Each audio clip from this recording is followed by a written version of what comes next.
riddled with being in a family business and with my brothers and all the people taking money out of the business, and I couldn't see where I was going to get any place. I owned 25% of the dealership at that time, but it didn't make that kind of money.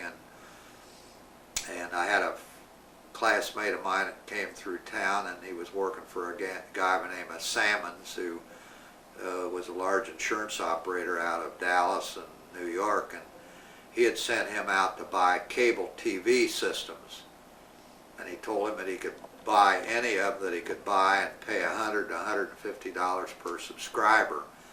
And he called me and told me he was coming through. His wife is from Cincinnati, and he'd like stay overnight, and he did, and we had a cookout and a visit.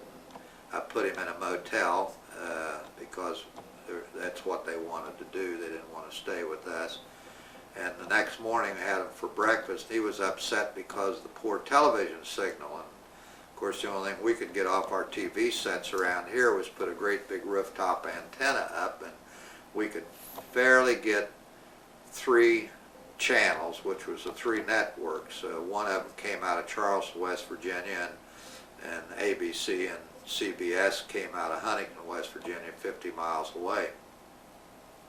And he said, well, why don't you build a cable TV system? And I said, well, tell me about it. I never heard of one before. And he said, well, I don't know. He said, well, I know they put an antenna up on top of a hill, and they run wire down, and they run it around the city and hook people onto it and charge them so much a month. And I said, well, where would you learn more than that about it? And he said, well, there's an outfit out of Philadelphia by the name of Gerald Electronics Corporation that makes the electronics gear and also makes coaxial cable. So as soon as he left that morning, I called him up and told him the type of town I was in and how do you go about building a cable TV system. He said, well, you should have a field strength meter test made from high points around your area to see what signals you can bring in off the air by bigger sophisticated antennas and boosters and filters and cleaning up the signal, and then if you've got the ability to bring in more signals, then go to your city council and get a franchise for your city to build it. So I didn't do that. I went down to the city and told them that I'd like to apply. Well, I went down to make an appointment to appear before city council on Tuesday night. This was like on Thursday. And so they didn't ask me what I wanted to talk to them about, so I went down and they asked me to present my reason for being there, and I told them that I wanted to apply for a cable television franchise. Well, it was unpublished and unknown to the community, but they were going to pass emergency legislation with one reading that night and give the cable franchise to an out-of-town group that had come into town. They were going to build a system that would only cascade or carry 5 signals. And talking to Gerald Electronics, they told me that they had the capacity of building a 13-channel system. So I told the city that I was going to build a 13-channel system, and I would build the most modern and state-of-the-art system that anybody could build. Well, it killed those guys that were in there, and it threw the council off balance as to what they were going to do with the proposed legislation for the emergency reading. And they called a recess for an hour, and these guys were in from West Virginia wanting the franchise, took me across the street, and they offered me $50,000 if I'd withdraw my application. And I said, no. I said, I'm not going to take your $50,000. I said, I'm looking for something to get into, and I said, from what I know of it, it looks like it's capable, and I'm capable of doing it as you are.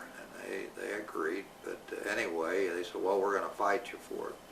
So anyway, it ended up that through the help of a fellow by the name of John Barrett, who was in a bridge club with 4 of the city councilmen. The councilman didn't feel that I had the qualifications because all I was a car dealer. And how could a car dealer go out and build a cable system? Well, anyway, after a month, and during that month, I paid Gerald Electronics $19,000, which I did not have, to come into town, run a field strength survey, and advise me on this franchise application and how to conduct myself, and the city did grant me the franchise by the name of Multi-Channel Cable Company. And John Barrett came to me the next morning after he read in the paper or on the radio that I'd been awarded the franchise, and he said he'd like to be in on it. And I said, how much of it do you want? He said, I'd like to have half of it. And I said, no. I said, I'll let you in for 25% of it. So I didn't have any money. I don't think in 1962 I was making about $10,000 a year, and so of course it was publicized in the paper that night that Glockner's going to build a cable system, and Aunt Helen and my dad came down the next morning, wanted to know what I was doing, and I said, well, it's my intent to get out of the car business and go into this. And they said, well, Aunt Helen says, well, you're the one that has the strength and the know-how to make this business be successful, car business. Aunt Helen said, I will sell you my stock, and but we want you to stay in the car business. And I said, well, if that's what you want, I'll do that. But I said, I'm still going to go with the cable business too. So I did. Borrowed $100,000. Well, the bank had committed themselves to me to $100,000, and 2 guys went in and were in the cable or television repair business and told the president of the bank after I'd gotten the franchise that it would never go in the community. So they withdrew their commitment to the $100,000. Well, anyway, I built, John Barrett and I built 20 miles of system, and wire the whole town. I've forgotten now, but I think it would have been around 140 miles of cable system. And so we started with 20 miles in an area that we felt was most likely to financially support it, and their cable signal was in the worst area for reception because of the hills, and the signals would hit the hill and bounce and give the people a ghost effect in their sets. So we had Gerald Electronics build the first 20 miles. I think it cost $70,000, and we started out, and as we got more customers on, we went to another bank, and we ended up in all borrowing $685,000, and with no personal indemnity, just pledged the stock, and had no mortgages against her home or anything, and we could never figure out how we were able to get that money. But I picked up some other franchises and made up my mind that we were going to build many franchises, so I ended up in 69 towns in 13 states trying to get cable franchises, and had my own airplane and would fly around and make the own presentations myself. And anyway, we ended up didn't have any money to build any more cable systems, so we decided that we would merge the Portsmouth system in exchange for stock on a company on the American Stock Exchange by the name of Reeves Broadcasting, and we would then pledge that stock to another lender to get as collateral to borrow money to build some more systems, and that's what we did. We ended up with 50 systems. We sold them in 1986, September of '86, for $49 million. Now, we had debt on those. In the meantime, John Barrett had died, and we had bought his interest out. When I say we, I had formed another holding company and took a fellow by the name of Gene Fryman, who was John Barrett's CPA, who, when he went in the original multi-channel cable company, I asked John to pick his own accountant because I wanted him to believe the numbers. I didn't want any problems with distrust. You pick the accounting firm or the CPA that would certify the numbers, and if you're happy, I'll be happy. And that's what we did. And doing so, we owed him about $70,000 by this time, and we gave him a franchise over in South Portsmouth, Kentucky, in exchange for what he owed, and the Reeves